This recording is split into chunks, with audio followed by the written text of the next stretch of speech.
തന്നെയാണ്. അപ്പൊ നമ്മൾ ഒരു ഇൻഡിക്കേറ്റർ കൊടുത്തു, എല്ലാ കാര്യങ്ങളും ചെയ്തു. ഞാൻ ഇൻഡിക്കേറ്റർ കൊടുത്തു, അങ്ങോട്ട് എടുത്തു, എന്ത് സംഭവിക്കും? വണ്ടി തട്ടും. അപ്പൊ നമ്മൾ ഇൻഡിക്കേറ്റർ കൊടുത്തെന്ന് പറഞ്ഞാലും അവർക്കാണ് മുൻഗണന. അപ്പൊ അവർ പോകാൻ നമുക്ക് പോകാൻ കഴിയത്തില്ല. ഇൻഡിക്കേറ്റർ കൊടുക്കുന്നതിനേക്കാളും പ്രാധാന്യം നമ്മൾ കൊടുക്കേണ്ട എന്താ? മിററിൽ നോക്കുക എന്നുള്ളതാണ്. മിററിൽ നോക്കുക നമ്മൾ ഒരു കാരണവശാലും എന്ത് ചെയ്ത് വണ്ടി എടുക്കരുത്. കാരണം നമ്മൾ സൈഡിൽ കിടക്കുന്ന വണ്ടി നമ്മളെ റോഡിലൂടെ കയറണമെങ്കിൽ അവരുടെ അവകാശമില്ലാതെ, അവരുടെ സമ്മതമില്ലാതെ, അതായത് റോഡിലൂടെ വേണ്ട സമ്മതമില്ലാതെ നമ്മൾ എന്ത് എടുക്കരുത്. അപ്പൊ നമ്മളൊരു വാഹനത്തിലേക്ക് ആദ്യമേ കയറി ഇരുന്ന് കഴിഞ്ഞാൽ സീറ്റ് ബെൽറ്റ് ഇടാനല്ല പഠിക്കേണ്ടത്. കാരണം ഇത് പറയാനുള്ള കാരണം, എല്ലാവരും പഠിച്ചു വെച്ചിരിക്കുന്ന സീറ്റ് ബെൽറ്റ് ഇടാൻ, ഇൻഡിക്കേറ്റർ ഇടാൻ, ഓൺ അടിക്കാൻ. അല്ലാതെ നിങ്ങൾ ഈ പഠിച്ചു വെച്ചിരിക്കുന്ന പോലെ ഹാഫ് ക്ലച്ച് ആക്കുക, വൈബ്രേഷൻ ആയി കഴിയുമ്പോൾ ആസേർട്ട് കൊടുക്കുക. ഈ ആസേർട്ട് കൊടുക്കുമ്പോൾ സംഭവിക്കുന്നത് ഈ ക്ലച്ചിൽ ഇരിക്കുന്നതോളം കാലം വണ്ടി ക്ലച്ച് കരിയുകയാണ്. അപ്പൊ ഒരിക്കലും നമ്മൾ അങ്ങനെ ആസേർട്ട് എന്ത് ചെയ്യണ്ട, ഇങ്ങനെ ഈ വൈബ്രേഷൻ ആക്കി വെച്ചാൽ ആസേർട്ട് കൂടുതൽ കൊടുത്താൽ സംഭവിക്കും, ക്ലച്ച് കരിഞ്ഞു പോകും. നമസ്കാരം, പുതിയൊരു വീഡിയോയിലേക്ക് സ്വാഗതം. ഇന്നത്തെ വീഡിയോ വളരെ യൂസ്ഫുൾ ആയ ഒരു വീഡിയോ ആണ്. അതായത് ഈ ഒരു വീഡിയോ കണ്ടിട്ട് നിങ്ങൾക്കൊരു വാഹനത്തിൽ കയറിയിരുന്ന് ഒരു വാഹനം സ്റ്റാർട്ട് ചെയ്തനോ, ഒരു വാഹനത്തിൽ കയറിയിരുന്ന ഒരു വാഹനം ഓടിക്കാനോ പേടി മാറുന്നില്ല, ഒരു കോൺഫിഡൻസ് കിട്ടുന്നില്ല എങ്കിൽ നിങ്ങൾ ഡ്രൈവിംഗ് ഉപേക്ഷിച്ചോളൂ. അത്ര ഡീറ്റെയിൽ ആയ ഒരു കാര്യമാണ്. ഓരോന്നായിട്ട് ഞാൻ കറക്റ്റായിട്ട് കാണിച്ച് പറഞ്ഞു തരാൻ പോകുന്നത്. നിങ്ങളും ഇതേ രീതിയിൽ തന്നെ ഈ ഒരു വീഡിയോ ഇപ്പൊ ചെയ്യാനുള്ള കാരണം എന്ന് വെച്ചാൽ, പലരും പറയാറുണ്ട് ഞാൻ ആ പറയുന്ന രീതിയിലൊന്നും കാണാൻ പറ്റുന്നില്ല, കറക്റ്റായിട്ട് കാണുന്നില്ല. അപ്പൊ അതുകൊണ്ട് ഞാൻ ഈ പറഞ്ഞുകൊണ്ടിരിക്കുന്ന സമയത്ത് തന്നെ ഓരോന്നായിട്ട് കൃത്യമായിട്ട് വ്യക്തമായിട്ട് അത് കാണിച്ച് നിങ്ങളെ തരുന്നതായിരിക്കും. ഈ ഒരു വീഡിയോ ഇച്ചിരി ലെങ്തി ആണ് എന്ന് പറഞ്ഞുകൊണ്ട് നിങ്ങൾ ഇത് സ്കിപ്പ് ചെയ്ത് പോകരുത്. നിങ്ങൾക്ക് പേടി മാറുകയല്ല. നിങ്ങളുടെ വീട്ടിൽ കിടന്ന ഒരു വാഹനത്തിൽ കയറി ഇരുന്ന ഒരു വാഹനം എടുക്കാൻ സാധിക്കത്തില്ല. അപ്പൊ നിങ്ങളുടെ വാഹനത്തിൽ കയറി ഇരുന്ന് കൃത്യമായിട്ട് എടുക്കേണ്ട രീതികൾ, ഒരു വാഹനത്തിൽ കയറി എന്തെല്ലാമാണ് ചെയ്യേണ്ടതെന്നുള്ള കൃത്യമായ കാര്യങ്ങളാണ് ഞാൻ ഈ ഒരു വീഡിയോയുടെ ഞാൻ പറഞ്ഞു തരാൻ പോകുന്നത്. നമ്മുടെ ചാനൽ ആദ്യമായിട്ടാണ് കാണുന്നത്, അത് യൂട്യൂബ് വഴിയാണെങ്കിൽ ഒന്ന് സബ്സ്ക്രൈബ് ചെയ്ത് സപ്പോർട്ട് ചെയ്യുക. അതുപോലെ നമ്മൾ പുതിയതായിട്ട് ഫേസ്ബുക്കും ഇൻസ്റ്റാഗ്രാമും തുടങ്ങിയിട്ടുണ്ട്. നിങ്ങൾ അതുവഴിയാണെങ്കിൽ ഒന്ന് ഫോളോ ചെയ്ത് സപ്പോർട്ട് ചെയ്യുക. വീഡിയോ കണ്ട് ഇഷ്ടപ്പെട്ടാൽ വീഡിയോക്ക് ലൈക്ക് തരാൻ മറക്കരുത്. നിങ്ങൾക്ക് ഉപകാരപ്പെട്ട് മറ്റുള്ളവർക്കും ഉപകാരപ്പെടും. കാരണം ലൈസൻസ് കയ്യിലുണ്ടായിട്ട് നമുക്ക് അറിയുന്ന ഒരുപാട് പേരുണ്ട്. 10-15 വർഷം ലൈസൻസ് കയ്യിലുണ്ട്, സ്വന്തം വണ്ടി വീട്ടിലും ഉണ്ട്. അപ്പൊ അങ്ങനെയുള്ളവർക്കൊക്കെ ഈ ഒരു വീഡിയോ യൂസ്ഫുൾ ആവുന്നുണ്ടെങ്കിൽ ഒന്ന് ഷെയർ ചെയ്തിടുക. എന്തായാലും നമുക്ക് നേരെ വീഡിയോയിലേക്ക് പോകാം. ഓക്കെ, അതായത് നമ്മളൊരു വാഹനത്തിലേക്ക് ആദ്യമേ കയറി ഇരുന്ന് കഴിഞ്ഞാൽ സീറ്റ് ബെൽറ്റ് ഇടാനല്ല പഠിക്കേണ്ടത്. കാരണം ഇത് പറയാനുള്ള കാരണം, എല്ലാവരും പഠിച്ചു വെച്ചിരിക്കുന്ന സീറ്റ് ബെൽറ്റ് ഇടാൻ, ഇൻഡിക്കേറ്റർ ഇടാൻ, ഓൺ അടിക്കാൻ.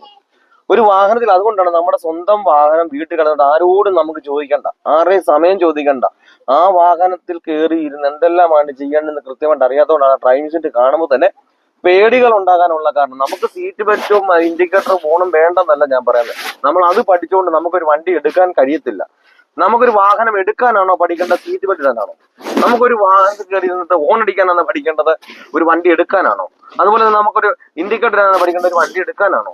അപ്പൊ ഈ എടുക്കാനാണ് നമ്മൾ പഠിക്കേണ്ടത്. ഇത് കൃത്യമായിട്ട് നിങ്ങൾ മനസ്സിലാക്കാത്തത് കൊണ്ട്, നമ്മൾ ചെയ്യാത്തത് കൊണ്ടാണ് നമുക്ക് ആ വാഹനത്തിന് ഡ്രൈവിംഗ് സീറ്റ് കാണുമ്പോൾ തന്നെ പേടികൾ ഉണ്ടാകാനുള്ള കാരണം. അപ്പൊ നമ്മളൊരു വാഹനത്തിലേക്ക് ആദ്യമേ കയറി ഇരുന്നാൽ നമ്മുടെ ഇരിപ്പിടം ക്ലിയർ ആക്കുക എന്നുള്ളതാണ്. നമ്മൾ എന്തൊരു ജോലിക്കും നമ്മൾ ആ ജോലി ചെയ്യാൻ വേണ്ടിയിട്ട് നമ്മളെ ഇരിക്കുന്ന ഭാഗം ക്ലിയർ ആക്കിയിട്ടാണ് നമ്മൾ ആ ജോലി ചെയ്യേണ്ടതെന്ന് പറഞ്ഞതുപോലെ ഇരിപ്പിടം ക്ലിയർ ചെയ്യുകയാണ് ആദ്യത്തെ പരിപാടി. അപ്പൊ ഇരിപ്പിടം ക്ലിയർ ചെയ്യുന്നതിന് നമുക്ക് ഓരോ കാര്യങ്ങളും, കാരണം നമ്മൾ വണ്ടി ഓടിക്കുന്നത് നമ്മുടെ കയ്യും കാലും കൊണ്ടാണ്. അപ്പൊ കൃത്യമായിട്ട് നമ്മൾ ആ ജോലി ചെയ്യുന്ന സമയത്ത് നമ്മുടെ കയ്യും കാലും അനങ്ങേണ്ടതായിട്ടുണ്ട്. അപ്പൊ കൃത്യമായിട്ട് നമ്മൾ ഏതെങ്കിലുമൊക്കെ ഉപയോഗിച്ചാണ് നമ്മുടെ കയ്യും കാലും വെച്ചാണ് നമ്മൾ വണ്ടി ഓടിക്കുന്നത്. കൃത്യമായിട്ട് എവിടെയൊക്കെ ഇരുന്നാൽ നമുക്ക് കൃത്യമായിട്ട് ഒരു വണ്ടി ഓടിക്കാം.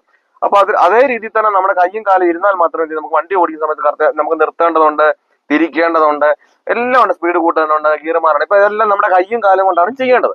അപ്പൊ ആ കയ്യും കാലും കൃത്യമായിട്ട് കൊണ്ട് വെച്ചാൽ മാത്രമേ എന്ത് ചെയ്യത്തുള്ളൂ, നമുക്ക് വണ്ടി ഓടിക്കുമ്പോൾ കൃത്യമായിട്ട് വണ്ടി ഓടിക്കാൻ കഴിയത്തുള്ളൂ. അപ്പൊ അതിനായിട്ട് നമ്മൾ സീറ്റ് ക്ലിയർ ചെയ്യണമെന്ന് എല്ലാവരും പറയും. പക്ഷെ നമ്മുടെ കൈ കൊണ്ടാണോ കാല് കൊണ്ടാണോ അത് കൃത്യമായിട്ട് നമ്മളെ കൊണ്ട് കാണിച്ചു തരാത്തത് കൊണ്ടാണ് നിങ്ങൾക്ക് വണ്ടി കയറിയിട്ട് നിങ്ങൾ ഇങ്ങനെ തപ്പുന്നതിന്റെ കാരണം. അപ്പൊ ഞാൻ അത് കൃത്യമായിട്ടൊന്ന് കാണിച്ചു. നിങ്ങളിപ്പോ ഈ വീഡിയോ ലെങ്തി ആണെന്നും പറഞ്ഞ് നിങ്ങളത് കട്ട് ചെയ്ത് പോയാൽ നിങ്ങൾക്ക് അതിനെപ്പറ്റി പേടി മാറുന്നില്ല. നിങ്ങൾ ആ വണ്ടിയെ കയറി എന്താ ചെയ്യേണ്ടത് നിങ്ങൾക്ക് അറിയാതായി ഇപ്പോൾ. അതുകൊണ്ട് നിങ്ങൾ ഇത് സ്കിപ്പ് ചെയ്യാതെ തന്നെ കാണുക. ആദ്യം നമ്മൾ കയറിയത് ബ്രേക്കിലും സ്റ്റിയറിംഗിലും പിടിച്ച എന്ത് ചെയ്യുക, നിങ്ങൾ ഈ സീറ്റ് ക്ലിയർ ചെയ്യുക. അപ്പൊ നമ്മൾ സീറ്റ് ക്ലിയർ ചെയ്യുന്ന നമുക്ക് തന്നെ അറിയാം, ഈ സീറ്റിന് താഴെയായിട്ട് ഒരു കമ്പിയും കാര്യങ്ങളൊക്കെ ഉണ്ട്. അതിൽ നിന്ന് മുകളിലോട്ട് ഒന്ന് പ്രസ് ചെയ്ത് പിടിച്ചോണ്ട് എന്ത് ചെയ്യുക, നിങ്ങൾ ഈ ഒരു രീതി ചെയ്യുക. ഇത് എന്തിനാ ഇങ്ങനെ ചെയ്യുന്നതെന്ന് ചോദിച്ചു കഴിഞ്ഞാൽ, ഞാൻ നേരത്തെ ഇതിനെപ്പറ്റിയൊക്കെ ഒരുപാട് വീഡിയോ ചെയ്തിട്ടുണ്ട്. എങ്കിലും ഞാൻ ഓരോ വീഡിയോകൾ ക്ലാസ്സിനായിട്ട് കടന്നു പോകുമ്പോൾ വണ്ടിയെ കയറി എടുക്കാൻ പറയും. അപ്പൊ എടുക്കാൻ പറയുന്ന പലരും എന്ത് ചെയ്യും, ഞങ്ങളെ പഠിപ്പിച്ചിരിക്കുന്നതെന്ന് പറഞ്ഞ് ഞാൻ അപ്പൊ അവരോട് ചോദിക്കാറുണ്ട്. ഇപ്പൊ ഞാൻ ആ വീഡിയോ ഇടാറുണ്ട്, എല്ലാ വീഡിയോയും ചെയ്യാറുണ്ട്. ഓരോരുത്തർ എന്തൊക്കെയാണ് നിങ്ങളെ ഡ്രൈവിംഗ് സ്കൂളിൽ പഠിപ്പിച്ച ഒരു വണ്ടിയെ കയറി എന്തെല്ലാം ചെയ്തിട്ടുള്ളത്. അപ്പൊ ആദ്യം കയറി സീറ്റ് ഇടാൻ പറയും, പിന്നെ അത് കഴിഞ്ഞിട്ട് മിറർ അഡ്ജസ്റ്റ് ചെയ്യണം, പിന്നെ അങ്ങ് എടുക്കണം. അപ്പൊ എങ്ങനെയൊക്കെ ചെയ്തിട്ടാണ് എടുക്കണം എന്നൊന്നും അവർ കൃത്യമായിട്ട് അവരുടെ കയ്യും കാലും ഇരിക്കാത്തതുകൊണ്ടാണ് ആ വണ്ടിയെ കയറാൻ പോലും പേടികൾ ഉണ്ടാകുന്നത്. അപ്പൊ അതിനുവേണ്ടാണ് ഈ കാണിച്ചത് ബ്രേക്ക് ചവിട്ടി സ്റ്റിയറിംഗിൽ പിടിച്ചെന്ത് ചെയ്യുക, സീറ്റ് ക്ലിയർ ചെയ്യുക. എന്തിനാണ് ഇങ്ങനെ ചെയ്യുന്നത് വെച്ചാൽ ഇത് ബൈക്കിലേക്ക് പോയെന്ന് പറഞ്ഞാൽ നമ്മുടെ കൈ എവിടെ ഇരിപ്പുണ്ട്, സ്റ്റിയറിംഗിലുണ്ട്. പക്ഷെ നമ്മൾ വണ്ടി ഓടിക്കുന്ന സമയത്ത് നമുക്ക് എത്തണമെന്നില്ല, കൃത്യമായിട്ട് എത്തണമെന്നില്ല. അതേപോലെ തന്നെ ഇപ്പം ഇത് ബാക്കിലേക്ക് പോയാൽ എന്റെ കാല് ബ്രേക്കിലുണ്ട്, പക്ഷെങ്കിൽ വണ്ടി ഓടിക്കുന്ന സമയത്ത് കൃത്യമായിട്ട് നമുക്ക് എത്തണമെന്നില്ല. അപ്പൊ നമുക്ക് ബ്രേക്കിലും സ്റ്റിയറിംഗിലും പിടിക്കുമ്പോൾ അറിയാം ഇത് എങ്ങോട്ട് വരാനുണ്ട്, മുൻപോട്ട് വരാനുണ്ട്. അപ്പൊ അത് ആരോടും നമുക്ക് ചോദിക്കേണ്ട, അല്ലെ ഇത്രയും വേണോ, നമുക്ക് തിയറിയും ഗ്രാമറും ഒന്നും ഇല്ല. ഇങ്ങനെ ഈ ഒരു ലെവലിൽ തന്നെ ഇങ്ങനെ പിടിച്ചാലേ നമുക്ക് വണ്ടി ഓടിക്കാം, അങ്ങനൊന്നും ഇല്ല. നമുക്ക് സ്റ്റിയറിംഗ് എന്ന് പറഞ്ഞാൽ നമുക്ക് തിരിക്കാനാണ്. അപ്പൊ നമ്മുടെ കൈ അത് എത്തണം. അപ്പൊ നമുക്ക് ബ്രേക്കിലും സ്റ്റിയറിംഗിലും പിടിക്കുമ്പോൾ അറിയാം ഇത് എങ്ങോട്ട് വരാനുണ്ട്, മുമ്പിലേക്ക് വരാനുണ്ട് കേട്ടോ. എന്ന് പറഞ്ഞതുപോലെ ഇതിപ്പം മുമ്പിലോട്ട് പോയെന്ന് പറഞ്ഞാലും പലരും ഇത് കാണിക്കാനുള്ളതാണ്. ഇത് അവരത്തിൽ ഇങ്ങനെ കയറി ഊഞ്ഞാലാണ്. കണ്ട് ഈ വീഡിയോ കാണുന്ന 90% ആൾക്കാർ ഇതൊക്കെയാണ് കാണിക്കുന്നത് കേട്ടോ. കണ്ട് ഇങ്ങനെയൊക്കെ ചെയ്യും. അല്ല അതേപോലെ തന്നെ കണ്ട് ഇങ്ങനെ വെച്ചിട്ട് ഇങ്ങനെ കയറി ഇരുന്നിട്ട് ഇങ്ങനെ കൈ വിട്ടേച്ച് ഇങ്ങനെയൊക്കെ നോക്കും. അപ്പൊ നമുക്ക് ഓക്കെ ആയിട്ട് തോന്നും. പക്ഷെ വണ്ടി ഓടിക്കുന്ന സമയത്ത് നമ്മൾ ഒരു ബ്രേക്ക് പിടിക്കണം. ഈ ബ്രേക്ക് പിടിക്കുമ്പോൾ നമ്മൾ സ്റ്റിയറിംഗിൽ നിന്ന് വിട്ടിട്ടാണോ ബ്രേക്ക് പിടിക്കുന്നത്, സ്റ്റിയറിംഗിൽ പിടിച്ചോണ്ടാണോ? നമ്മൾ സ്റ്റിയറിംഗിൽ പിടിച്ചോണ്ടാണ് നമ്മൾ ഇതെല്ലാം ചെയ്യുന്നത്. അപ്പൊ നമുക്ക് കൃത്യമായിട്ട് ആ സ്മൂത്തായിട്ട് ഒരു വണ്ടി നിർത്തണമെന്നുണ്ടെങ്കിലും തിരിക്കണമെന്നുണ്ടെങ്കിലും എല്ലാം കൃത്യമായിട്ട് നമ്മുടെ കൈയും കാലും കൃത്യമായിട്ട് എത്തിയാൽ മാത്രമേ എന്ത് ചെയ്തുള്ളൂ, നമുക്ക് വണ്ടി ഓടിക്കാൻ കഴിയത്തുള്ളൂ. അപ്പൊ ബ്രേക്കിലും സ്റ്റിയറിംഗിലും പിടിക്കുമ്പോൾ മനസ്സിലായി ഇത് ഒരുപാട് കയറിപ്പോയത്. ഇപ്പൊ കൈയില്ലെങ്കിൽ പറയാൻ പറ്റുമോ, ഇല്ല. അപ്പൊ കൈയോട് വന്ന് മനസ്സിലായി ഇത് കയറിപ്പോയി എന്നുള്ളത്. അപ്പൊ അതുകൊണ്ടാണ് ബ്രേക്കിലും സ്റ്റിയറിംഗിലും പിടിച്ചോണ്ട് വേണമെങ്കിൽ നിങ്ങൾ സീറ്റ് ഭാഗങ്ങൾ ക്ലിയർ ചെയ്യാൻ വേണ്ടിയിട്ട്. അതിനുശേഷം നമുക്ക് ഈ ഇവിടെ ഇത് കണ്ടത് ഈ ഒരു സീറ്റിന്റെ മൂലയ്ക്കായിട്ട് നമുക്കൊരു ക്ലിപ്പുണ്ട്. നമുക്ക് ഈ ഒരു കൈ കൊണ്ട് നമുക്ക് ചാർ അഡ്ജസ്റ്റ് ചെയ്യാൻ പറ്റത്തില്ല കേട്ടോ. അപ്പൊ നമുക്ക് ഈ ചാർ അഡ്ജസ്റ്റ് ചെയ്യണമെന്നുണ്ടെങ്കിൽ നമ്മുടെ കൈ അങ്ങ് മാറി. അപ്പൊ ഇവിടെ ഈ കൈ കൊണ്ട് വന്നു. നമ്മളിപ്പോ മറ്റുള്ളവർ പറയുന്നത് പിടിച്ച് വലിക്കുകയോ അങ്ങനെ പിടിക്കുകയോ ഒന്നും വേണ്ട. നമുക്ക് കൃത്യമായിട്ട് നമ്മുടെ ചാർജ് നമുക്ക് കൃത്യമായിട്ട് ചെയ്യാൻ കഴിയും. ഈ ക്ലിപ്പിൽ പിടിച്ച് പൊക്കി ഇത് കണ്ടല്ലേ, എനിക്ക് ഇത്രയും വേണം, ഞാൻ വിട്ടു, കേട്ടോ അവിടെ ഇരുന്നു കേട്ടോ. എനിക്ക് ഇത്രയും വേണം, ഞാൻ വിട്ടു, അവിടെ ഇരുന്നു കേട്ടോ. എനിക്ക് ഇത്രയും വേണം, ഞാൻ വിട്ടു, അവിടെ ഇരുന്നു കേട്ടോ. എനിക്ക് ഇത്രയും വേണം, ഞാൻ വിട്ടു, അവിടെ ഇരുന്നു കേട്ടോ. എനിക്ക് ഇത്രയും വേണം, ഞാൻ വിട്ടു, അവിടെ ഇരുന്നു. എനിക്ക് ഇത്രയും വേണം, ഞാൻ വിട്ടു, അവിടെ ഇരുന്നു കേട്ടോ. കൃത്യമായിട്ട് ഈ സാധനം വരും. നിങ്ങൾ ഇതേ രീതിയിൽ ഞാൻ ഈ കാണിക്കുന്ന രീതിയിൽ തന്നെ നിങ്ങളുടെ കൈയും കാലും വെച്ച് നിങ്ങൾ നിങ്ങളുടെ വണ്ടിയിൽ കയറി ചെയ്ത് നോക്കിക്കുക. നിങ്ങൾക്ക് കൃത്യമായിട്ട് തന്നെ ആ ഒരു കോൺഫിഡൻസ് കിട്ടും. നമുക്ക് പ്രത്യേകിച്ച് ആരും കോൺഫിഡൻസ് ഒന്നും തരണം. നമുക്ക് തന്നെ ചെയ്യേണ്ട കാര്യങ്ങൾ നമ്മുടെ കൈയും കാലും വെച്ച് നമ്മൾ ചെയ്യാത്തതുകൊണ്ടാണ് നമുക്ക് കോൺഫിഡൻസ് കിട്ടാത്തതിന്റെ കാരണം. അപ്പൊ നമുക്ക് ഇതുണ്ടല്ലേ, അപ്പൊ ഈ നമ്മൾ ഈ ചാർജ് അഡ്ജസ്റ്റ് ചെയ്തപ്പോൾ എന്റെ കൈ എവിടെ ഉണ്ടായിരുന്നു, സ്റ്റിയറിംഗിൽ ഉണ്ടായിരുന്നു. കാരണം നമുക്ക് സ്റ്റിയറിംഗിൽ ഉണ്ടെങ്കിൽ മാത്രമേ ഇത് എത്രയും വേണമെന്ന് അറിയാൻ പറ്റത്തില്ല. കാരണം എന്റെ കൈയില്ല, നമുക്ക് എത്രയും വേണമെന്ന് അറിയത്തില്ല. ഇത് കണ്ടോ, എന്റെ കൈയില്ല, എത്രയും വേണമെന്ന് അറിയത്തില്ല. പക്ഷെ കൈ വരുമ്പോൾ മനസ്സിലാവും ഇത് കയറി വരാനുണ്ട് കണ്ടോ. എന്ന് പറഞ്ഞതുപോലെ ഇത് കയറിപ്പോയാലും അറിയത്തില്ല കൈയില്ലെങ്കിൽ. കണ്ട, കൈ വരുമ്പോൾ മനസ്സിലാവും ഇത് കയറിപ്പോയി കണ്ട. അപ്പൊ ഈ കൈയും നമ്മുടെ കാലും കൃത്യമായി എന്നാൽ മാത്രമേ നമുക്ക് സീറ്റ് ക്ലിയർ ചെയ്യാൻ കഴിയത്തുള്ളൂ. സീറ്റ് ക്ലിയർ ചെയ്തതിനു ശേഷം കാണുന്ന വീഡിയോസ് ഒക്കെ കാണുമ്പോൾ നല്ലൊരു കോൺഫിഡൻസ് കിട്ടുമെങ്കിൽ തനിയെ വാഹനം ഓടിക്കുവാൻ പേടി അതിയായ ആഗ്രഹമാണ്. അങ്ങനെയുള്ളവരാണെങ്കിൽ എന്നെ കോൺടാക്ട് ചെയ്താൽ നിങ്ങൾ കേരളത്തിന്റെ ഏത് ജില്ലയിലായിരുന്നാലും നിങ്ങളുടെ സ്വന്തം വാഹനത്തിൽ വന്ന് ഞാൻ പ്രാക്ടീസ് നൽകുന്നുണ്ട്. നിങ്ങൾക്ക് ആഗ്രഹം ഉണ്ടെങ്കിൽ എന്റെ വാട്സാപ്പ് നമ്പറിൽ ബന്ധപ്പെടാം. ഇതൊരു 1 ഡേ ട്രെയിനിങ് ക്ലാസ് ആണ്. ഈ ഒരു ക്ലാസ് നിങ്ങൾ അറ്റൻഡ് ചെയ്ത് കഴിഞ്ഞാൽ വരുന്ന ദിവസം മുതൽ തനിയെ വാഹനം ഓടിക്കുവാനുള്ള ട്രിക്കുകളും ടിപ്സുകളുമാണ് ഞാൻ ഈ ഒരു ക്ലാസ്സിലൂടെ പറഞ്ഞു തരുന്നത്. ഞാൻ ഉറപ്പ് തരുന്നു, ഗ്യാരണ്ടി തരുന്നു, നിങ്ങൾ ഈ ഒരു ക്ലാസ് അറ്റൻഡ് ചെയ്ത് കഴിഞ്ഞാൽ വരുന്ന ദിവസം മുതൽ നിങ്ങൾ തനിയെ വാഹനം ഓടിച്ചിരിക്കും. അപ്പോൾ നിങ്ങൾക്ക് വാഹനം ഓടിക്കണമെന്ന് ആഗ്രഹമുണ്ട് എന്നെ കോൺടാക്ട് ചെയ്യാം. പലരും നമ്മളെ മടുപ്പിക്കും, ഈ ഒരു പ്രായത്തിൽ പറ്റില്ല, ലൈസൻസിന് ശേഷം നിങ്ങളുടെ പ്രാക്ടീസിന് വല്ല പ്രായം കൊണ്ടായിരിക്കും നിർത്തിക്കോ എന്നൊക്കെ പറഞ്ഞ്. നമ്മുടെ ചുറ്റും നോക്കിയാൽ തന്നെ അറിയാം 70 വയസ്സുള്ള അപ്പച്ചന്മാർ പോലും വാഹനം ഓടിക്കുന്നത്. പിന്നെ നമ്മൾ ഈ ലൈസൻസ് കൈവച്ച് വാഹനം വീട്ടിലുണ്ടായിട്ട് എന്തുകൊണ്ട് നമ്മൾ പേടിച്ചിരിക്കുന്നു? അപ്പൊ നിങ്ങൾക്ക് വാഹനം ഓടിക്കണമെന്ന് ആഗ്രഹമുണ്ട്, എന്റെ ജില്ല ഏതാണ്ട് കരുതണ്ട, നിങ്ങളുടെ സ്വന്തം വാഹനത്തിൽ വന്ന് ഞാൻ പ്രാക്ടീസ് നൽകുന്നുണ്ട്. നിങ്ങൾക്ക് ആഗ്രഹമുണ്ടെങ്കിൽ എന്നെ കോൺടാക്ട് ചെയ്യും. സീറ്റ് ക്ലിയർ ചെയ്തതിനു ശേഷം എന്ത് ചെയ്യുന്നു, ക്ലച്ച് ചവിട്ടുന്നു. നമ്മളപ്പം കയറിയപ്പോഴും നമ്മുടെ കാൽ എവിടെ ഇരിപ്പുണ്ട്, ബ്രേക്കിൽ ഇരിപ്പുണ്ട്. അപ്പം ഈ ബ്രേക്കിൽ നിന്ന് നിങ്ങൾ മാറി ഒരു പരിപാടി ചെയ്യില്ല. അതാ കയറി ഇത് ക്ലച്ചും ബ്രേക്കോട് ചവിട്ടില്ല നമ്മൾ ആദ്യമേ കയറി സ്റ്റാർട്ട് ചെയ്യേണ്ടത്. നമ്മൾ ക്ലച്ച് ചവിട്ടുന്നു. ഈ ക്ലച്ച് ചവിട്ടുന്ന എന്തിനു വേണ്ടിയിട്ട്, ന്യൂട്രൽ ആക്കാൻ വേണ്ടിയിട്ടാണ്. അപ്പൊ ന്യൂട്രൽ ആക്കുന്നത് എങ്ങനെയാണെന്ന് ചോദിച്ചു കഴിഞ്ഞാൽ ഇത് കണ്ട, നിങ്ങൾ ഒരു കാരണവശാലും ഈ ഒരു രീതിയിൽ ഇങ്ങനെ ചെയ്യരുത്. കാരണം ഓരോ വണ്ടിക്കും ഓരോരോ രീതിയിലാണ്. കാരണം പഴയ വണ്ടി അനുസരിച്ച് നമുക്ക് ഇങ്ങനെ ആട്ടി കഴിഞ്ഞാൽ നമുക്ക് ഇവിടുന്ന് ന്യൂട്രായിട്ട് തോന്നും, ഇവിടെ കിടന്നാലും ന്യൂട്രായിട്ട് തോന്നും, ഇവിടെ കിടന്നാലും ന്യൂട്രായിട്ട് തോന്നും. ഇത് കണ്ട, ഈ ഒരു രീതി വേണം നമ്മൾ ന്യൂട്രാണെന്ന് നോക്കാൻ. അതായത് എങ്ങോട്ടേലും ഒന്ന് തട്ടി, അപ്പൊ നമുക്ക് തന്നെ അറിയാം അങ്ങേ അറ്റത്ത് ചെന്നാൽ ഒരു ഗിയറാണ്, അതിന്റെ അപ്പുറത്തേക്കൊന്നും ഇല്ല. അപ്പൊ ഒന്ന് ഇങ്ങോട്ട് തട്ടിയാലോ ന്യൂട്രായി കണ്ട. എന്ന് പറഞ്ഞതുപോലെ ഇങ്ങേ അറ്റത്ത് വന്നാലും ഒരു ഗിയറാണ്, ഇപ്പുറത്തൊന്നും ഇല്ല. അപ്പൊ ഒന്ന് ഇങ്ങോട്ട് തട്ടിയാലോ ന്യൂട്രായി. എന്ത് പെട്ടെന്ന് കിട്ടും. നമ്മൾ അങ്ങനെ വേണം നമ്മൾ ന്യൂട്രാണെന്ന് നോക്കാം. അല്ല നമുക്ക് ഇവിടെ കിടന്നാലും ന്യൂട്രായിട്ട് തോന്നും, ഇവിടെ കിടന്നാലും ന്യൂട്രായിട്ട് തോന്നും. ലാസ്റ്റിൽ എല്ലാവരും എന്ത് ചെയ്യും, ഈ ചെയ്യുന്നവരെല്ലാം ഗിയറിലിട്ട് അടിക്കുകയും ചെയ്യും. അപ്പൊ ഈ ഒരു രീതി വേണം നമ്മൾ ന്യൂട്രാണെന്ന് നോക്കാം. ഈ ന്യൂട്രാക്കിയതിന് ശേഷം നമുക്ക് ക്ലച്ചിൽ നിന്ന് കാലെടുക്കാം.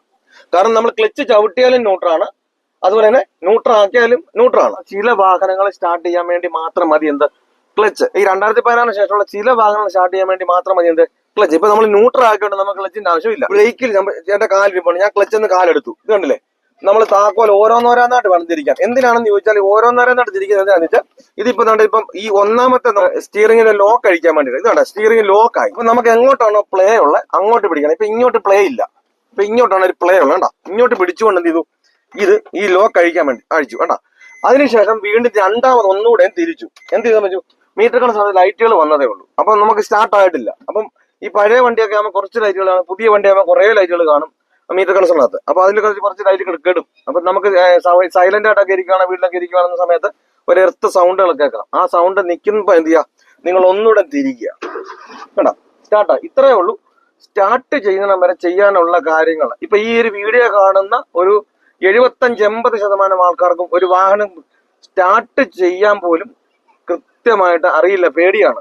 അപ്പൊ ഇത്രയേ ഉള്ളൊരു വണ്ടി എന്തോരം പ്രയാസപ്പെടുന്നുണ്ട് ഓരോരുത്തരും വന്ന് സ്റ്റാർട്ട് ചെയ്യാൻ പോലും. ആ വീട്ടിൽ ഞാൻ ആ വണ്ടി കയറിയ കൊച്ചിനെ തട്ടും അല്ലെ മതിലിനിടിക്കും എന്നുള്ള പേടിച്ചിരിക്കുന്നവരാണ്. കാരണം അവരിപ്പോ ഈ വീഡിയോ കാണുമ്പോൾ അവർ ചിരിക്കുന്നത് തന്നെ ഉണ്ടാകാം. ശരിയാണ്, എനിക്കും അങ്ങനെ വണ്ടിയൊക്കെ കയറാൻ തന്നെ പേടിയാണ്, സ്റ്റാർട്ട് ചെയ്യാൻ പോലും പേടിയാണെന്നുള്ള ഒരു നിങ്ങളെ കമന്റ്. ഞാനിപ്പോ ഈ പറയുന്നതിനകത്ത് എന്തെങ്കിലുമൊക്കെ നിങ്ങളുടെ എന്നെ തന്നെ പറയുന്നതായിട്ട് തോന്നുന്നു, അല്ലെ എന്റെ മിസ്റ്റേക്ക് ആണ് ഇത്, അങ്ങനെയുള്ള നിങ്ങൾ നാണോ ഒന്ന് വിചാരിക്കണം. മറ്റുള്ളവരെന്നെ കളിയാക്കുമ്പോൾ ഞാൻ ഈ കമന്റ് ഇടുകൊണ്ട് കളിയാക്കും, അങ്ങനെയൊന്നും വേണ്ട. എന്റെ ചാനലിനകത്ത് ഞാൻ എന്ത് സംശയമാണ് നിങ്ങൾ ചോദിക്കാം. ഞാൻ നിങ്ങൾക്ക് തുടക്കക്കാർക്ക് വേണ്ടി മാത്രം ചെയ്യുന്ന വീഡിയോസ് ആണ്. ഡ്രൈവിംഗ് സംബന്ധമായിട്ട് എന്ത് സംശയമാണ് നിങ്ങൾ കമന്റ് ആയിട്ട് രേഖപ്പെടുത്തി ഞാൻ വീഡിയോ ചെയ്തോ അല്ലെന്നുണ്ടെങ്കിൽ നിങ്ങൾക്ക് അതിന് മറുപടിയോ സംശയങ്ങൾക്ക് മറുപടിയോ ഒക്കെ ഞാൻ പറഞ്ഞു തരുന്നതായിരിക്കും. നിങ്ങൾ മറ്റുള്ളവർ കളിയാക്കോ, നിങ്ങൾക്ക് അറിയാത്തോണ്ടാണ് നിങ്ങൾ ഓരോന്ന് ചോദിക്കാൻ പറയുകയൊക്കെ ചെയ്യുന്നത്. അപ്പൊ മറ്റുള്ളവർ കളിയാക്കാൻ മാത്രമേ അവർക്ക് അറിയത്തുള്ളൂ. ഈ അധിക്ഷേപിക്കാനും കളിയാക്കാനും നമുക്ക് വേണ്ടുന്നതായ കാര്യങ്ങളൊന്നും പറഞ്ഞു തരാനൊന്നും ആർക്കും കഴിയത്തില്ല. എല്ലാവരും കളിയാക്കാൻ ആൾക്കാരുണ്ടാകും. അപ്പൊ നിങ്ങൾ ഇത് നാണമാണെന്ന് വിചാരിക്കേണ്ട, കളിയാക്കുമെന്ന് വിചാരിക്കേണ്ട. എന്റെ ചാനലിനകത്താണ് നിങ്ങൾക്ക് എന്ത് സംശയങ്ങളും ചോദിക്കാവുന്നതാണ്. അപ്പൊ വണ്ടി സ്റ്റാർട്ട് ചെയ്തു. സ്റ്റാർട്ട് ചെയ്തതിന് ശേഷം നമ്മൾ രണ്ട് സൈഡിലെ മിററുകൾ ക്ലിയർ ചെയ്യുക എന്നുള്ളതാണ്. എന്തിനാണ് വണ്ടി സ്റ്റാർട്ട് ചെയ്ത് ഈ മിറർ അഡ്ജസ്റ്റ് എന്ന് ചോദിച്ചു കഴിഞ്ഞാൽ, ബേസ് മോഡൽ വണ്ടി ഉണ്ടാകും, ഫുൾ ഓപ്ഷൻ വണ്ടി ഉണ്ടാകും. നമ്മൾ നാളെ ഈ ഒരു വണ്ടി തന്നെ ഓടിക്കണമെന്നില്ല. ഇപ്പൊ നമ്മൾ ഈ ഒരു രീതിയിൽ പഠിച്ചു വെച്ചാൽ നാളെ നമ്മൾ മറ്റുള്ള വണ്ടി ആയിരിക്കും കിട്ടുന്നത്. ഈ മറ്റുള്ള വണ്ടികൾ എന്ന് പറഞ്ഞാൽ പ്രീമിയം വണ്ടിയൊക്കെ കിട്ടിക്കഴിഞ്ഞാൽ നമ്മൾ ആ പഠിച്ച രീതിയിൽ കയറി ഇരിക്കും, സീറ്റ് പറ്റുമ്പോൾ മിറർ അഡ്ജസ്റ്റ് ചെയ്യാൻ വേണ്ടി പോകും. നമ്മൾ പോയി ആ മിററെ പോയി തപ്പും. ഈ തപ്പം നമ്മൾ ഓർക്കും ഇത് കംപ്ലൈന്റ് ആയെന്ന്. കംപ്ലൈന്റ് ആണെന്നാണോ? അല്ല, അത് ഫുൾ ഓപ്ഷൻ വണ്ടിയാണ്ട് വണ്ടി സ്റ്റാർട്ട് ആകാൻ മിറർ അഡ്ജസ്റ്റ് ചെയ്യാൻ പറ്റത്തില്ല. അപ്പൊ ഞാനെല്ലാം ചെയ്താൽ ഞാൻ ഇന്നടത്തൂടെ എല്ലാം 2 വർഷം കൊണ്ട് വണ്ടി ഓടിക്കുക, തിരക്കിലൂടെ എല്ലാം വണ്ടി ഓടിക്കുക, നമ്മൾ ചാടി കയറി അങ്ങോട്ട് കയറി തപ്പിക്കൊണ്ടിരിക്കുമ്പോൾ മിറർ അഡ്ജസ്റ്റ് ചെയ്യില്ല, എന്ത് ചെയ്യുമ്പോഴേക്കും മിറർ അഡ്ജസ്റ്റ് ആകാൻ പറ്റത്തില്ല. അപ്പൊ നമ്മൾ ചെയ്യേണ്ട കാര്യങ്ങൾ ക്രമമായിട്ട് നമ്മൾ ചെയ്ത് കഴിഞ്ഞാൽ നമുക്ക് എവിടെ കിടക്കുന്ന ഒരു വണ്ടി എപ്പോഴാണെങ്കിലും നമുക്ക് ഏത് വണ്ടിയാണെങ്കിലും കയറി ഇന്ന് കൃത്യമായിട്ട് ചെയ്യാൻ സാധിക്കും. അപ്പൊ നമ്മൾ ഈ മിറർ അഡ്ജസ്റ്റ് ചെയ്യുന്നു. ഈ മിറർ എങ്ങനെ അഡ്ജസ്റ്റ് ചെയ്യുന്നതെന്ന് ചോദിച്ചു കഴിഞ്ഞാൽ 1/4 ഭാഗവും 3/4 ഭാഗവും അനുസരിച്ച് വേണം മിറർ അഡ്ജസ്റ്റ് ചെയ്യാൻ വേണ്ടിയിട്ട്. അതായത് ഇത് കണ്ടില്ലേ, നമ്മുടെ ഈ ഒരു ഭാഗം ഇങ്ങനെ നമ്മൾ അങ്ങോട്ട് കൊണ്ടുവന്ന് ഈ ഒരു 1/4 ഭാഗം മാത്രം ബോഡി, ബാക്കി 3/4 ഭാഗം വ്യൂ കിട്ടത്തക്ക പോലെ വേണം മിറർ അഡ്ജസ്റ്റ് ചെയ്യാൻ. അതുപോലെ തന്നെ ഈ സെന്ററിൽ ഇരിക്കുന്ന മിററിനകത്ത് നമ്മൾ ബാക്കിലെ ഫുള്ള് കാണത്തക്ക പോലെ വേണം എന്ത് ചെയ്യാൻ, മിറർ അഡ്ജസ്റ്റ് ചെയ്യാൻ വേണ്ടിയിട്ട്. ആ ഒരു രീതിയിൽ മിറർ അഡ്ജസ്റ്റ് ചെയ്ത് വെക്കുന്നു. ഈ അതേപോലെ തന്നെ നമ്മുടെ റൈറ്റ് സൈഡിലെ മിററും ഇതേ 1/4 ഭാഗം 3/4 ഭാഗം ഈ മിററും അഡ്ജസ്റ്റ് ചെയ്തതിന് ശേഷം വീണ്ടും നമ്മൾ ക്ലച്ച് ചവിട്ടി. വീണ്ടും നമ്മൾ എന്തിനാ ക്ലച്ച് ചവിട്ടിയത്? ഫസ്റ്റ് ഗിയർ കൊടുക്കാൻ വേണ്ടിയിട്ടാണ്. ഈ ഫസ്റ്റ് ഗിയർ എന്ന് പറഞ്ഞാൽ എവിടെയാ? ഇത് കണ്ടില്ലേ, ഇപ്പൊ എവിടെ കിടക്കുന്ന ഒരു ഗിയർ ആണെങ്കിലും സെൻട്രലായ ന്യൂട്രി കിടക്കും. ആ ന്യൂട്രി ഫസ്റ്റ് ഗിയർ എന്ന് പറഞ്ഞാൽ എവിടെയാ? ഈ സൈഡിലേക്ക് അറ്റത്തേക്ക് വന്നു, ഫസ്റ്റ് ഗിയർ കൊടുത്തു. കണ്ടല്ലേ, നമ്മളിപ്പോ ഈ സൈഡ് ചേർത്ത് ഇട്ടാൽ ഏത് ഗിയർ വീഴും?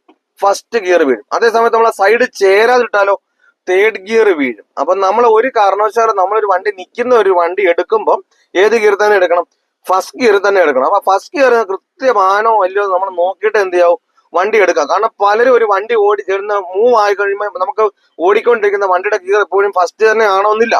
അപ്പം 3rd ആകാം, 2nd ആകാം. അപ്പൊ ഓടിച്ച് നിർത്തിയ പിന്നെ എന്ത് ചെയ്യും, അവർ ആ ഗിയർ മാറാനൊക്കെ മറന്നുപോകും. അപ്പൊ നമ്മൾ എപ്പോഴും നിൽക്കുന്ന ഒരു വണ്ടിയാണെങ്കിൽ ഏത് ഗിയർ തന്നെ ഇട്ടെടുക്കണം? ഫസ്റ്റ് ഗിയർ തന്നെ ഇട്ടെടുക്കണം. ഇപ്പൊ വീട്ടിൽ കിടക്കുകയാണെങ്കിൽ നമ്മുടെ വണ്ടിയെ കയറി നമ്മുടെ കാര്യങ്ങളൊക്കെ ചെയ്തുകൊണ്ടിരിക്കുന്നുള്ളൂ. നമ്മളിപ്പോ അവിടെ നിന്ന് വണ്ടിയെ മൂവ് ആക്കണമെങ്കിൽ ഫസ്റ്റ് ഗിയർ കൊടുക്കണം. അപ്പൊ ഫസ്റ്റ് ഗിയർ എന്ന് പറഞ്ഞാൽ ഈ ഒരു സൈഡ് ചേർത്ത് തന്നെ ഇടുക. ഫസ്റ്റ് ഗിയർ കൊടുത്തു. അതിനുശേഷം എന്ത് ചെയ്യണം? ഹാൻഡ് ബ്രേക്ക് നമ്മൾ റിലീസ് ചെയ്യുക. കണ്ടോ, നമ്മൾ ഈ ഹാൻഡ് ബ്രേക്ക് ഇടുന്ന നമുക്ക് തന്നെ അറിയാം ഈ വണ്ടി എടുക്കാൻ സാധിക്കത്തില്ല. നമ്മളിപ്പോ ഈ ലാസ്റ്റിൽ എന്തിനാണ് ഈ ഹാൻഡ് ബ്രേക്ക് മാറ്റുന്നതെന്ന് ചോദിച്ചു കഴിഞ്ഞാൽ, നമ്മൾ ആദ്യമേ നമുക്ക് വേണമെങ്കിൽ ഈ ഹാൻഡ് ബ്രേക്ക് മാറ്റാം. ഈ ഹാൻഡ് ബ്രേക്ക് നമ്മൾ ആദ്യമേ മാറ്റി കഴിഞ്ഞാൽ നമ്മൾ വണ്ടി സ്റ്റാർട്ട് ചെയ്തതിനു ശേഷം നമ്മൾ മിറർ അഡ്ജസ്റ്റ് ചെയ്യാനൊക്കെ പോകും. അപ്പൊ ഈ മിറർ അഡ്ജസ്റ്റ് ചെയ്യാൻ വേണ്ടി നമ്മൾ പോകുന്ന നമ്മുടെ കാൽ എവിടെ നിന്ന് അയയാം? ബ്രേക്കിൽ നിന്നും കാലായ. അപ്പൊ നമ്മളെ വാഹനം എപ്പോഴും ഒരു നിരപ്പത്ത് തന്നെ കിടക്കണമെന്നുണ്ടോ? ഇല്ല. അതുപോലെ തന്നെ നമ്മുടെ വാഹനത്തിന്റെ വീലുകൾ 4 വടി പോലെ കിടക്കുന്നതാണോ, ഉരുണ്ട് കിടക്കുന്നതാണോ? ഉരുണ്ട് കിടക്കുന്നതാണ് വീലുകൾ. അപ്പൊ നമുക്ക് എപ്പോഴും ഒരു നിരപ്പത്ത് കിടക്കാണ്ട് എന്ത് സംഭവിക്കും? വണ്ടി ഉരുളാം. അപ്പൊ ഈ വീഡിയോ കാണുന്ന ഒരു 90% ആൾക്കാർക്കും ഈ വണ്ടി ഉരുണ്ടാൽ അറിയത്തില്ല. വെളിയിൽ നിന്ന് ഒരാൾ പറയുന്നത് വണ്ടി ഉരുളുന്നെന്ന് പറഞ്ഞാലേ അവർക്ക് അറിയത്തുള്ളൂ. അപ്പൊ അതുകൊണ്ടാണ് നമ്മൾ ഈ ഹാൻഡ് ബ്രേക്ക് എന്ത് ചെയ്യുന്നത്, ഈ അവസാനമായിട്ട് മാറ്റുന്നത്. ഇപ്പൊ ഹാൻഡ് ബ്രേക്ക് മാറ്റി കഴിഞ്ഞാൽ വണ്ടിക്ക് അത് പരിപാടിയെല്ലാം കഴിഞ്ഞു. പിന്നെ നമ്മൾ എന്ത് ചെയ്യണം?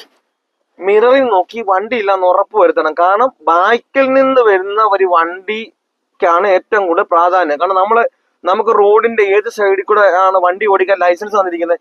ലെഫ്റ്റ് സൈഡിൽ കൂടെ വണ്ടി ഓടിക്കാനാ നമുക്ക് ലൈസൻസ് വന്നിരിക്കുന്നത്. സ്വാഭാവികമായിട്ടും നമ്മുടെ വണ്ടി ഏത് സൈഡിൽ തന്നെ കിടക്കുന്നതും ലെഫ്റ്റ് സൈഡിൽ തന്നെയാണ്. അപ്പൊ ആ ലെഫ്റ്റ് സൈഡിൽ നമ്മൾ വണ്ടി എടുക്കുമ്പോൾ ഏത് സൈഡിലോട്ടാണ് നമ്മൾ എടുക്കുക? റൈറ്റ് സൈഡിലോട്ടാണ്. അപ്പൊ റൈറ്റ് സൈഡിലോട്ട് എടുക്കുമ്പോൾ ബാക്കിൽ നിന്ന് വരുന്ന വണ്ടിയുടെ സൈഡ് ഇത് തന്നെയാ, നമ്മുടെ സൈഡ് തന്നെയാണ്. കാരണം ആ ഓപ്പോസിറ്റ് വരുന്ന വണ്ടിക്കാരെയാണ് അങ്ങേ സൈഡ്, റൈറ്റ് സൈഡ് എന്ന് പറയുന്നത്. അപ്പൊ നമ്മുടെ ബാക്കിൽ നിന്ന് വരുന്ന വണ്ടി നമ്മുടെ സൈഡ് തന്നെ ആകുമ്പോൾ ഈ ഒരു വീഡിയോ കാണുന്നത് ഒരു 90% ആൾക്കാർക്കും അവർക്ക് അറിയത്തില്ല ഈ വണ്ടിയുടെ വീൽ എങ്ങോട്ട് തിരിഞ്ഞു കിടക്കുമെന്നൊന്നും അറിയത്തില്ല. ഇപ്പൊ ഈ വണ്ടിയുടെ വീൽ എങ്ങോട്ട് കിടക്കുമെന്ന് ആർക്കും അറിയത്തില്ല. ഇപ്പൊ ഇതെല്ലാരും എന്ത് ചെയ്യും? ഇത് നേരെ താഴെ വരുന്നു, നേരെ സ്ട്രെയിറ്റ് ആണെങ്കിൽ നേരെയാണെന്ന് പറഞ്ഞാൽ ഇരിക്കുന്നത്. ഇപ്പൊ നിങ്ങൾ നോക്കിയേ, ഇതിപ്പോ എന്റെ നേരെ താഴെ, വീല് നേരെയാണോ? അല്ല. ഇപ്പൊ ഇത് നേരെ ആകട്ടെ എന്ത് ചെയ്യും? നിങ്ങൾ ഈ ഒരു രീതിയിൽ അങ്ങോട്ട് എടുക്കും. എന്ത് സംഭവിക്കും? അവിടുത്തെ നമ്മുടെ ബാക്കിൽ നിന്ന് വരുന്ന വണ്ടിയുടെ സൈഡ് ഇത് തന്നെയാണ്, പോയി തട്ടും. അപ്പൊ നമ്മൾ എന്തിലാണ് പ്രാധാന്യം? അപ്പൊ ഞാൻ പറഞ്ഞു വന്നതിന്റെ കാര്യം, നിങ്ങൾ ഇത്രയും ചെയ്തിട്ട് നിങ്ങൾ എന്ത് ചെയ്യും? ഈ ഒരു ഇൻഡിക്കേറ്റർ കൊടുത്തിട്ട് നിങ്ങൾ അങ്ങനെ എടുക്കും. വീല് നേരെയാണെന്നൊക്കെ നോക്കിയിട്ട് അങ്ങ് എടുക്കും. അപ്പൊ നമുക്ക് ബാക്കിൽ നിന്ന് വരുന്ന വണ്ടിയുടെ നമ്മുടെ സൈഡ് തന്നെയാണ്, എന്ത് സംഭവിക്കും? നമ്മൾ എടുത്തു കഴിഞ്ഞാൽ പോയി തട്ടും. അപ്പൊ എന്തിനാ പ്രാധാന്യം? ആ മിററിൽ നോക്കുന്നതിലാണ്. അപ്പൊ പലരും എന്ത് ചെയ്യും? ഇൻഡിക്കേറ്റർ കൊടുത്തു അങ്ങ് എടുക്കും. അപ്പൊ നമ്മൾ മിററിൽ നോക്കി വണ്ടി ഇല്ലാതെ നമ്മൾ ഉറപ്പ് വരുന്നത് നമ്മൾ ഇൻഡിക്കേറ്റർ കൊടുക്കുന്നില്ല കാരണം ബാക്കിൽ നിന്ന് വരുന്ന വണ്ടി നമ്മുടെ സൈഡ് തന്നെയാണെന്നുണ്ടെങ്കിൽ എന്ത് ചെയ്യും? നമ്മളൊരു ഇൻഡിക്കേറ്റർ കൊടുക്കേണ്ട കാര്യമാകുന്നില്ല. ഞാൻ ഇൻഡിക്കേറ്റർ കൊടുത്തു, വണ്ടി അങ്ങോട്ട് എടുത്തു. അപ്പൊ എന്ത് സംഭവിക്കും? അവർക്കാണ് മുൻഗണന. അപ്പൊ വണ്ടി തട്ടു. അപ്പൊ നമ്മൾ ഇൻഡിക്കേറ്റർ കൊടുക്കുന്നതിനേക്കാളും മുന്നേ നമ്മുടെ പ്രാധാന്യം എന്താ? നമ്മൾ മിററിൽ നോക്കുക എന്നുള്ളതാണ്. ഞാൻ മിററിൽ നോക്കി വണ്ടി വരുന്നുണ്ട്, ഞാൻ ഇൻഡിക്കേറ്റർ കൊടുക്കുമ്പോൾ നമുക്ക് എടുക്കാനും കഴിയത്തില്ല. അപ്പൊ മിററിൽ നോക്കി വണ്ടി ഇല്ല എന്ന് ഉറപ്പ് വരുത്തണം. ഉറപ്പ് വന്നതിന് ശേഷം നിങ്ങൾ എന്ത് ചെയ്യണം? ബ്രേക്കിൽ നിന്ന് അയച്ചു നോക്കുക. ഈ ബ്രേക്കിൽ നിന്ന് പതിയെ എടുത്ത് നോക്കാതെ. കാരണം എപ്പോഴും ഒരു വണ്ടി നിരപ്പത്ത് തന്നെ കിടക്കണമെന്നില്ല. കാരണം 4 സൈഡിലും വീലുകൾ ഉരുണ്ട് കിടക്കുമായതുകൊണ്ട് നിരപ്പത്ത് തന്നെ കിടക്കണമെന്നില്ല. അപ്പൊ നമ്മൾ പതിയെ ബ്രേക്കിൽ നിന്ന് എടുത്തു നോക്കുക. ഈ ബ്രേക്കിൽ നിന്ന് എടുക്കുമ്പോൾ ബാക്കിലേക്ക് മുന്നോട്ട് ഇല്ലെന്നുണ്ടെങ്കിൽ പിന്നെ നമുക്ക് ബ്രേക്കിന്റെ ആവശ്യം വരുന്നില്ല. ക്ലച്ചിൽ നിന്നും നമ്മൾ പതിയെ എടുത്താൽ മതി. ഇത് കണ്ടില്ലേ? ഈ ഒരു രീതിയിൽ ഇങ്ങനെ എടുത്തു കഴിഞ്ഞാൽ നമുക്ക് മുൻപോട്ട് തന്നെ, നമുക്ക് മുൻപോട്ടാണ് നമുക്ക് വണ്ടി പോകേണ്ടത്. കേട്ടോ? അപ്പൊ ക്ലച്ചിൽ നിന്ന് പതിയെ എടുത്താൽ വേണ്ടി ഇതേപോലെ മുൻപോട്ട് എടുക്കും. അല്ലാതെ നമ്മൾ അവിടെ കണ്ടെന്നിട്ട് ഇങ്ങനെ ഉണ്ടെന്നിട്ട് നമ്മൾ പറയുന്ന പോലെ ഈ ഹാഫ് ക്ലച്ച്, അങ്ങനെ ഹാഫ് ക്ലച്ച് എന്ന് പറഞ്ഞ സംഭവം നമുക്ക് ഇല്ല. കാരണം ഹാഫ് ക്ലച്ച് എന്ന് പറയുന്ന സംഭവം എന്തിനു വേണ്ടിയിട്ട് നമ്മൾ ഹാഫ് എന്ന് പറയുന്നത്? എന്തിന്റെ പകുതിക്കാണ് നമ്മൾ ഹാഫ് എന്ന് പറയുക.